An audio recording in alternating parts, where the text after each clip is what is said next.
Bonjour, je suis Anne Rollo-Lapointe, je suis spécialisée en communication et en marketing et je suis aujourd'hui avec Didier Gélanor. Bonjour Anne, bonjour à vous. Alors Didier, tu es conférencier professionnel d'inspiration, tu es coach en performance et spécialisé en neurosciences motivationnelles. Alors aujourd'hui, nous allons parler de la confiance en soi dans la relation professionnelle. Alors, tu vas répondre à plusieurs questions aujourd'hui. Je vais te poser la première. Donc, un nouveau rendez-vous professionnel, un démarchage client, une entrevue avec une personne importante, autant de situations qui peuvent générer du stress. Alors, en quoi est-ce que la confiance en soi va être un élément déterminant de cette rencontre ? La confiance en soi va être un élément déterminant, ça c'est sûr. Pourquoi ? Parce que nous avons peur lorsque nous sommes face à l'inconnu. Pour la plupart d'entre nous, l'inconnu nous fait peur. Et notre cerveau a mis en place un système de protection, un système de survie, qui fait en sorte que lorsque nous sommes face à ces situations-là, qui nous angoissent, qui nous stressent, le cerveau provoque les hormones de survie, à savoir l'adrénaline et le cortisol, qui préparent notre organisme soit à fuir, soit à combattre. Et justement, ces hormones-là, lorsqu'ils sont sécrétés à un niveau élevé, notre tension artérielle augmente, notre rythme cardiaque lui aussi, et notre respiration s'amplifie. Ce qui cause la tremblote, notre mémoire à un certain moment elle flanche, nous avons les trous de mémoire, notre capacité intellectuelle diminue, justement parce que nous réunissons des conditions qui font en sorte que nous ne pouvons pas manifester notre performance. Que l'autre ressent cela, il le ressent, il le voit.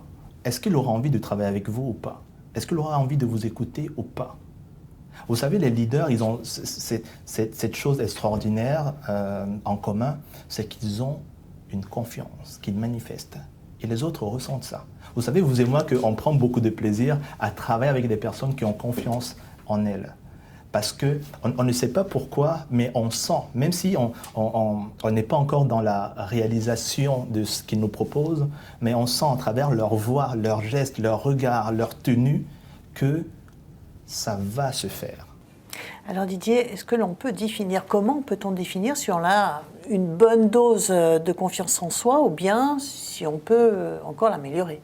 À cette question-là, j'ai envie de donner deux réponses. La première, c'est que nous avons tous confiance en nous. Nous avons tous confiance en nous parce qu'il y a des situations, Anne, ou les personnes qui nous écoutent, où elles manifestent de la confiance.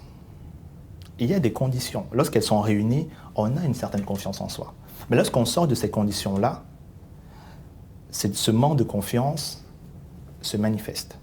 Alors on a tous confiance en nous. Mais la véritable difficulté, c'est de pouvoir transposer cette confiance dans toutes les situations de notre vie. Et je pense que c'est ce qu'on recherche tous. Alors on va prendre peut-être un cas pratique. Okay. Nous avons un rendez-vous professionnel avec une personne que nous ne connaissons pas. Oui. Comment est-ce que l'on peut se préparer en amont de la rencontre, Didier ? Pour la plupart d'entre nous, le véritable problème, c'est que nous ne nous connaissons pas. C'est que nous ne savons pas qui nous sommes en fait.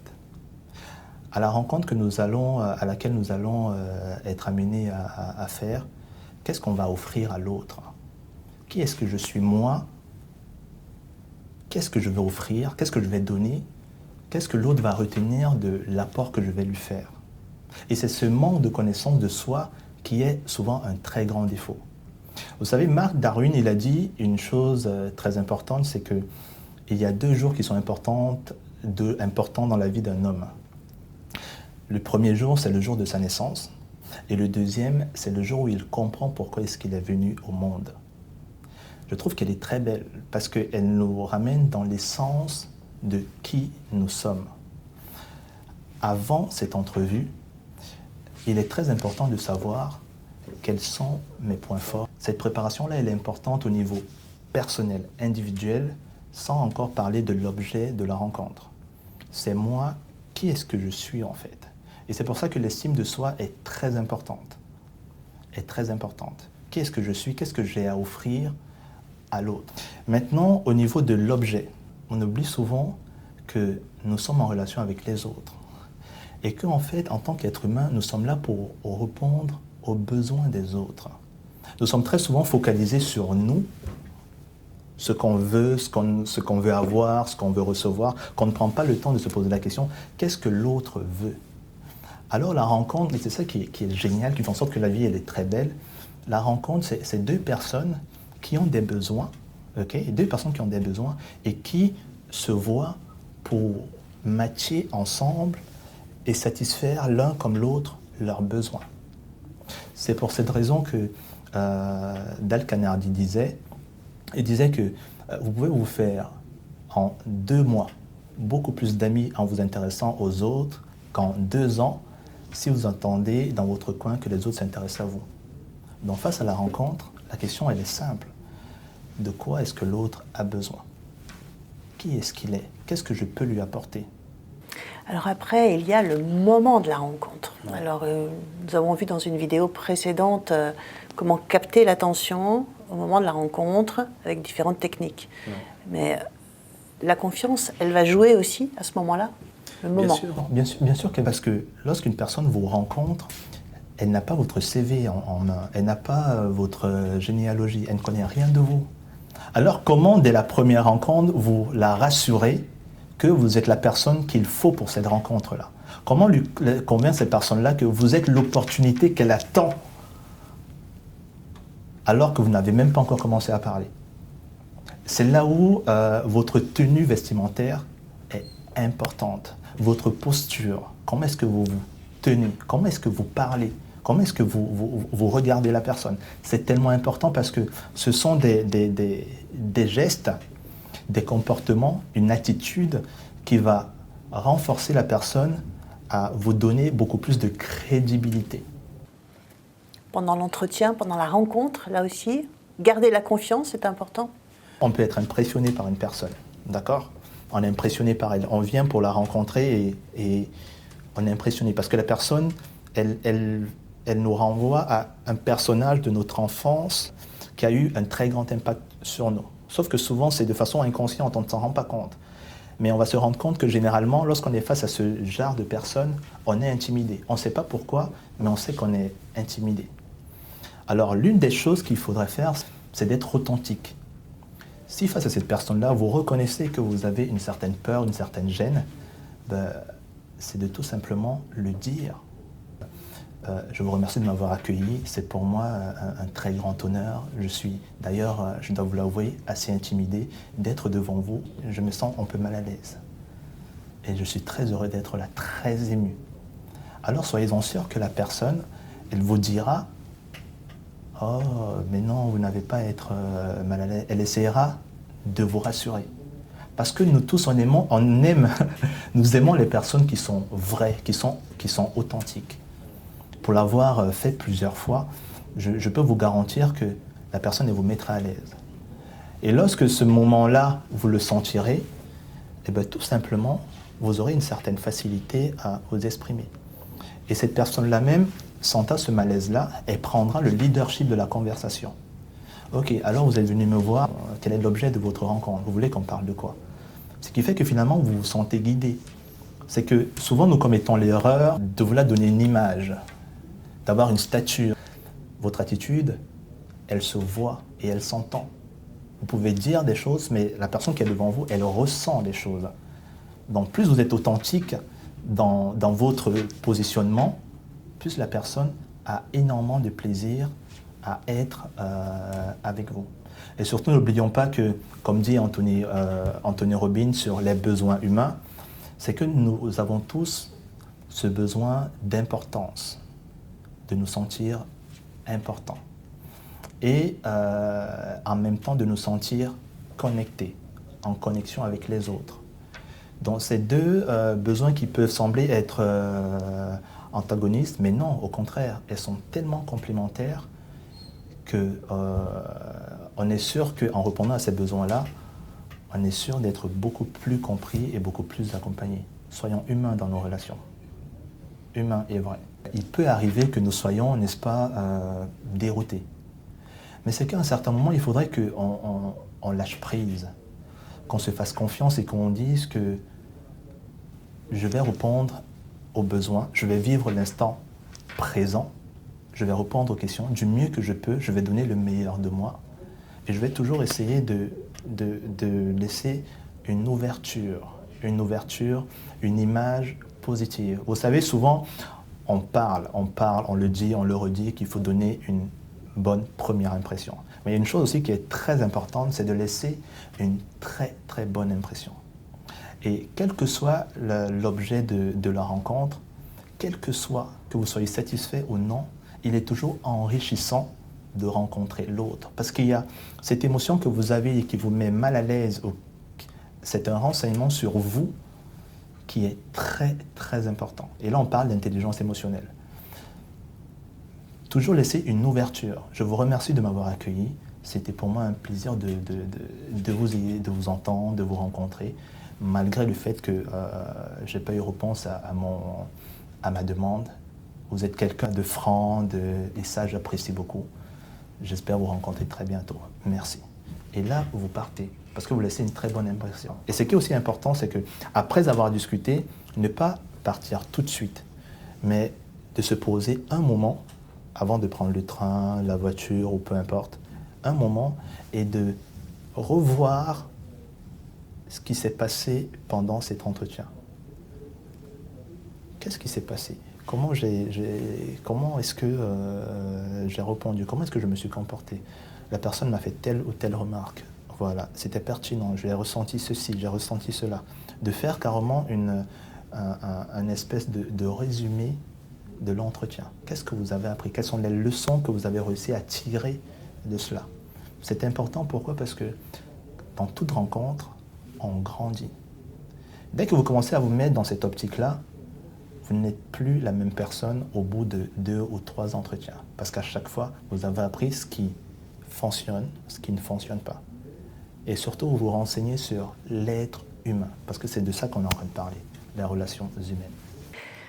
Alors, est-ce qu'il existe des degrés de confiance à atteindre si l'on veut dépasser ses limites, si on veut aller plus loin? Souvent, vous savez, en coaching, nous posons souvent une question à nos clients, c'est votre niveau de confiance sur une échelle de 1 à 10. Vous la mettez à quel niveau? C'est important, pourquoi? Parce que votre degré de réalisation va énormément jouer sur votre niveau de confiance. C'est-à-dire que si votre confiance en vous est grande, ok? Si elle est grande, votre réalisation sera beaucoup plus facile, beaucoup plus rapide, beaucoup plus intense. Mais si votre confiance en vous est faible, peut-être même que votre réalisation, elle ne se fera pas, ok? Parce que vous n'avez pas ce qu'il faut. Déjà, vous pensez que vous n'êtes pas capable de pouvoir le faire. Comment vous allez y arriver? Alors, est-ce que l'on peut justement travailler sur ces différents degrés de confiance pour pouvoir l'augmenter? Bien sûr, votre vie aujourd'hui n'a rien à voir avec le champ de possibilités que vous avez pour votre avenir. Vous pouvez devenir, vous, exposant 10. Mais tout va dépendre de votre degré de confiance. Et pour cela, il va falloir l'améliorer. C'est-à-dire que ce que vous êtes aujourd'hui, ce que vous réalisez aujourd'hui, votre vie personnelle, votre vie professionnelle, ce n'est que le résultat de votre confiance depuis 1 an, 3 ans, 4 ans. Ce n'est que le résultat en fait. Okay?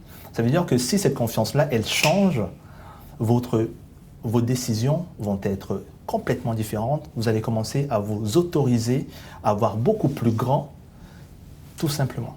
Donc c'est clair que la confiance en soi, ça s'améliore. Pour ça, j'ai une petite histoire à vous raconter. Il s'agit d'une fille qu'on appelle Helen Keller. Vous la connaissez sûrement. Helen Keller, à 19 mois, elle a eu une maladie.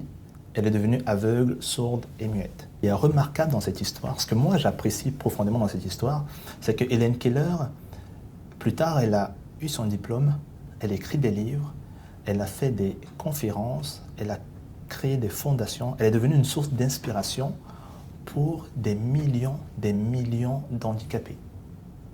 Au départ, ce n'était pas facile. Ses parents même étaient en train de baisser les bras. Ce n'était pas du tout évident pour elle. Cette situation-là, on la retrouve partout. Combien de personnes aujourd'hui n'arrivent pas à se réaliser, à réaliser leurs rêves, créer une entreprise, faire croître leur entreprise? Combien de personnes pensent on appelle ça l'impuissance acquise? Ils pensent qu'ils n'ont pas de pouvoir sur leur vie. Mais c'est une illusion, parce que justement, on peut tout devenir, on peut tout être. Tout être. Et chaque jour, il y a des exemples. Mais ça ne relève pas de la magie ou de je ne sais pas quoi. Non, c'est une conscience de soi, de ses possibilités, de son potentiel, qui, au fur et à mesure qu'il grandit, notre perception de nous grandit. C'est-à-dire qu'on ne se voit plus comme on se voyait avant, on se voit beaucoup plus grand, on se voit réaliser des choses beaucoup plus importantes, et finalement, on réalise des choses beaucoup plus importantes. Vous savez, Napoléon Hill disait que tout ce qu'un être humain peut concevoir et auquel il croit, il peut le réaliser. Quand on est Anne, on n'a rien, rien du tout. Alors c'est tout ce qu'on emmagasine, tout ce qu'on a comme croyance sur soi, de nos possibilités, c'est ça qui fait en sorte qu'on devient ce que nous sommes. Et ce qui est génial, c'est que ça peut s'améliorer. Ça peut s'améliorer et on peut devenir encore beaucoup plus grand. Et ça, je pense que c'est un message d'espoir. Si une personne arrive juste à comprendre ça, c'est un message d'espoir impressionnant. Une dernière question, Didier, une question un peu difficile. Jusqu'où une bonne confiance en soi peut-elle mener? Rêve que tu peux atteindre la Lune, ça te permettra d'atteindre au moins les étoiles. Il n'y a pas de limite. Vous savez, il y a que Richard Branson, qui est un milliardaire, le directeur de Virgin, il est venu en France avec ce projet gigantesque d'envoyer dans l'espace plus de 100 satellites. Tout ceci pourquoi? Pour que Internet puisse être accessible partout dans le monde. Pour avoir ce genre d'idées, ce genre d'imagination, il faut avoir une confiance incroyable. Incroyable. Parce que lorsque vous en parlez aux gens qui n'ont pas confiance en eux, ils vous diront quoi? C'est pas possible. Tu rêves, c'est pas possible. Combien de fois est-ce qu'on vous a dit ça lorsque vous avez parlé de votre projet de créer une entreprise multinationale ou... Combien de fois? Mais ce qui compte, c'est la confiance que vous avez en votre projet. Demander s'il y a une limite à la confiance en soi, c'est comme si on posait la question de savoir est-ce qu'il y a une limite à l'imagination.